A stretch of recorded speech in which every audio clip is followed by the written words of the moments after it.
You know, I'm from Pittsburgh, Pennsylvania, where man, the fracking industry has really just grabbed that region by the gullet. It's so funny when you come in from the Pittsburgh airport, you see a sign against littering, like an anti-littering sign, which is good. I mean, littering's bad; don't do it.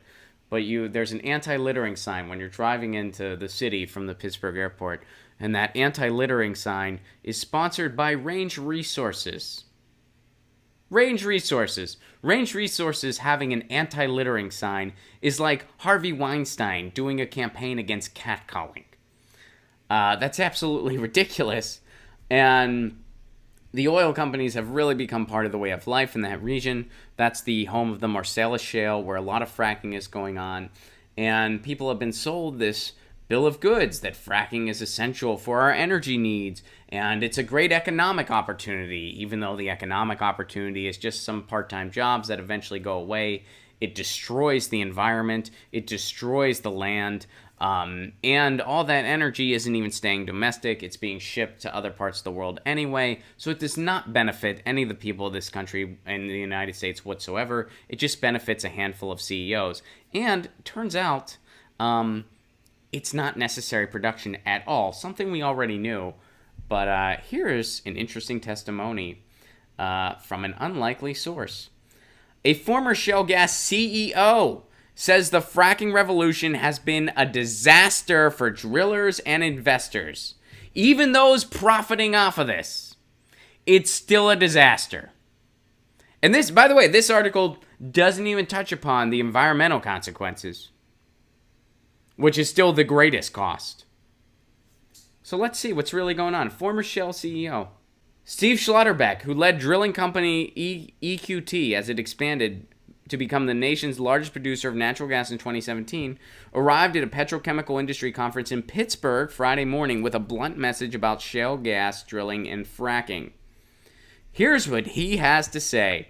The shale gas revolution has frankly been an unmitigated disaster for any buy and hold investor in the shale gas industry, with very few limited exceptions. In fact, I'm not aware of another case of a disruptive technological change that has done so much harm to the industry that created the change. While hundreds of billions of dollars of benefits have accrued to hundreds of millions of people, the amount of shareholder value destruction registers in the hundreds of billions of dollars. The industry is self-destructive. Here's what he goes on to say. The technological advancements developed by the industry have been the weapon of its own suicide. And unfortunately, the industry still has not fully realized how it's killing itself.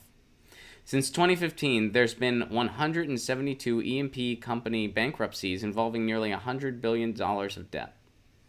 In a little more than a decade, most of these companies just destroyed a very large percentage of their company's value. Nearly every American, now here's where he's full of shit, nearly every American has benefited from shale gas, with one big exception, he said, the shale gas investors. Now that's bullshit. What's really happening here is that even a CEO is acknowledging that the costs, even for these predators, the costs outweighs the benefit. They're spending all this money producing, doing this deep fracking process, and the need for the energy just isn't there because we're trying to get away from fossil fuels. So he's acknowledging this. Well, he's still selling this lie. This guy is coming from a pure industry perspective. So he's selling the bill of lies that, Americans are benefiting from this. Think of all the land rights that we're paying people. We're paying them to exploit their land and poison their water wells.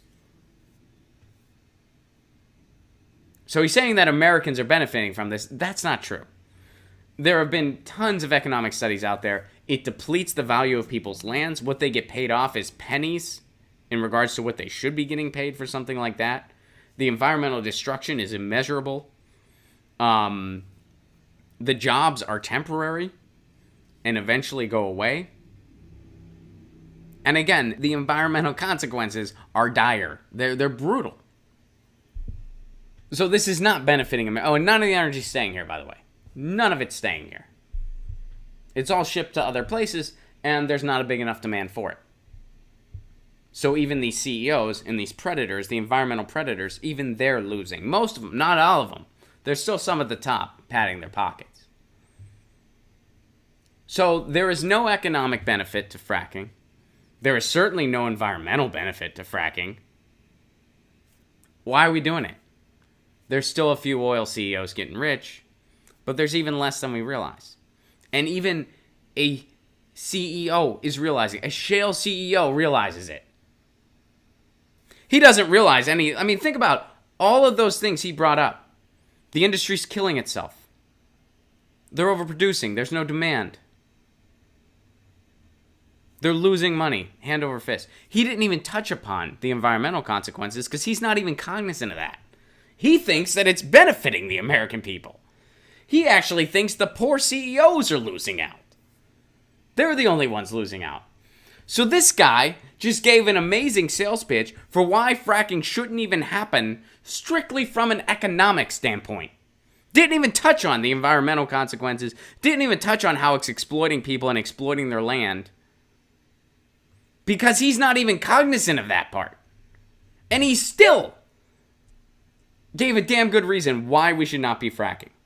So whenever someone tells you fracking has an economic benefit, it doesn't. It just doesn't. Who backs that up? Oil CEOs back that up.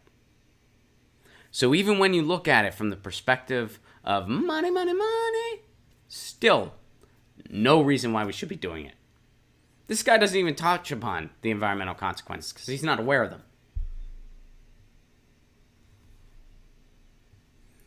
And yet, it's hard to find any anti-fracking candidates out there on either side, Republicans or Democrats. There are very few. There are very few. We did not have an anti-fracking option on the ballot in 2016 for president. In the general, that is. In the primaries, we did. In the general, we certainly didn't. In fact, when a young child asked Hillary Clinton about fracking, Hillary Clinton said, "Oh, well, we need it to meet our energy needs." She used a right-wing talking point that, by the way, is just a straight-up lie. That's a lie. Like, it's not even like, well, it depends on... No, it's a lie. None of the energy stays domestic. So it's amazing. Even people in the business sector are saying this is bullshit. And yet, because there are still some at the very, very top, the very, very top in oil and gas that are still patting their pockets from this stuff, they're able to buy out all the politicians. It's incredible. So there you go. Fracking. Not even benefiting all the oil elite at this point. Even they're seeing through it. Even shale gas CEOs are seeing through this stuff. But for some reason, our elected officials can't. For some reason, they can't. And this CEO doesn't even see the big picture of it. They don't even see the big picture. Just in their limited for-profit scope.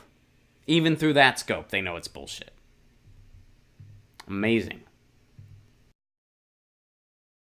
Get your news on with Ron. Don't you want to know what's going on? We're getting our news on today. Get your news on with Ron. Don't you want to know what's going on? We're getting our news on today. Yeah. You can tweet me an article at Ron Placone. We'll go through it together and make